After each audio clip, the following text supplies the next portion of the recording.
राज्य की वर्तमान कांग्रेस सरकार को घेरते हुए रायगढ़ बीजेपी के नेताओं ने कांग्रेस मुख्यमंत्री भूपेश बघेल के साथ पूरी सरकार की ढुलमुल धान खरीदी व्यवस्था पर सवाल खड़े किए हैं। छत्तीसगढ़ में कल से शुरू हुई धान खरीदी को लेकर अब विपक्षी पार्टी ने आरोपों के दरवाजे खोल दिए हैं। राज्य की वर्तमान कांग्रेस सरकार को घेरते हुए रायगढ़ बीजेपी के नेताओं ने कांग्रेस के मुख्यमंत्री भूपेश बघेल के साथ पूरी सरकार की ढुलमुल धान खरीदी व्यवस्था पर सवाल खड़े किए हैं। आज पार्टी कार्यालय में आयोजित पत्र वार्ता में रायगढ़ बीजेपी के नेताओं ने सरकार के खिलाफ जुबानी घेराबंदी की है। राज्य में कल से शुरू हुई धान खरीदी के दौरान ही किसानों को सामने आई समस्या का जिक्र करते हुए रायगढ़ बीजेपी के नेताओं ने सवाल खड़े किए कि धान के नाम पर एक बार फिर से भूपेश सरकार किसानों के साथ छलावा करने में जुट गई है। बीजेपी नेताओं ने आरोप लगाया कि पहले तो किसानों के खेत का रकबा कम कर दिया गया, उसके बाद धान खरीदी का समय घटा दिया गया और अब किसानों को ही बोरा वारदाना लाने कहा जा रहा है। बीजेपी नेताओं ने भूपेश सरकार पर आरोप लगाते हुए साफ किया कि बारदाने की व्यवस्था करना राज्य सरकार की जिम्मेदारी रहती है, लेकिन फिर भी केंद्र सरकार पर दोषारोपण कर प्रदेश की कांग्रेस सरकार लोगों का ध्यान भटकाने में लगी हुई है।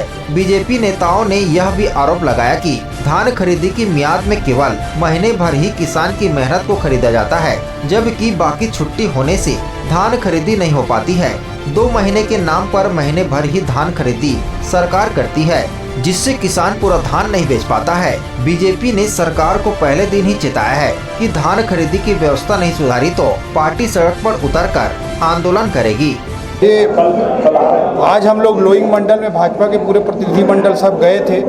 लोइंग मंडल में न शाखा प्रबंधक की नियुक्ति हुई है, न सोसाइटी के अध्यक्ष की नियुक्ति हुई है, न वहाँ पे हमालों का पिछले वर्ष का पेमेंट हुआ है। ऐसी स्थिति में एक भी किसान को वहाँ पे टोकन तक नहीं दिया गया। इस तरह की स्थिति हमारे जिले में और प्रदेश के अनेक धान खरीदी केंद्रों में है। चारों तरफ अव्यवस्था का आलम है। बारदाना बोरा के नाम पे किसानों को परेशान किया जा रहा है। पहली बार भूपेश बघेल जनित समस्या पैदा हुई है कि किसानों को बारदाना बोरा लेकर आने के लिए कहा जा रहा है।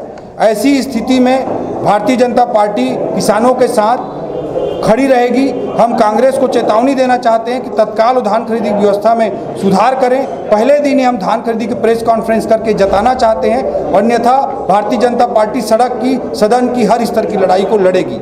ये पहला हमारा विषय था। दूसरा, प्रधानमंत्री आवास योजना में जो राज्यांश की राशि है, जो छत्तीसगढ़ की कांग्रेस सरकार को जो राशि देना था प्रधानमंत्री आवास योजना से, मोदी जी से जो राशि आना था वो आ गया, लेकिन राज्यांश न देने के कारण हमारे छत्तीसगढ़ के 11 लाख गरीबों का घर नहीं बन पा रहा है। इसके लिए भारतीय जनता पार्टी कांग्रेस की भर्त्सना करती है। तीसरा जो महत्वपूर्ण विषय है वो आंगनबाड़ियों में रेडी टू ईट का संचालन हमारे छत्तीसगढ़ की माताओं बहनों द्वारा महिला स्व सहायता समूहों के माध्यम से किया जाता था, लेकिन कांग्रेस सरकार ने भ्रष्टाचार करने के लिए माफियाओं के माध्यम से बीज निगम के माध्यम से ये व्यवस्था को बिगाड़ने का काम किया है और हमारे छत्तीसगढ़ की 21,000 माताएं के निवाले को छीनने का काम किया है। इसके लिए भी भारतीय जनता पार्टी आगाह करना चाहती है कि तत्काल कांग्रेस इस निर्णय को वापस ले, क्योंकि माननीय सुप्रीम कोर्ट का भी इस दिशा में एक मंतव्य है, अन्यथा भारतीय जनता पार्टी इस पर भी सड़क की लड़ाई लड़ेगी। इसके अलावा जो जिंदल के लिए ज़मीन खाली कराया जा रहा है रायगढ़ के कलमी डिपा में, इला मॉल